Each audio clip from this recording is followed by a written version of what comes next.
रोज bureaus बंदे मर रहे हैं, रोज बेरोज बंदे जख्मी हो रहे हैं।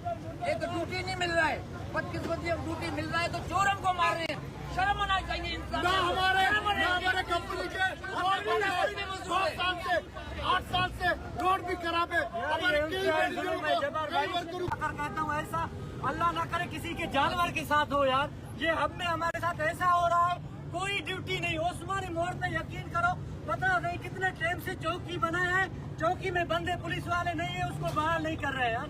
ये जुल्म नहीं है। नौजवान लड़का तो देखा न्यूज में,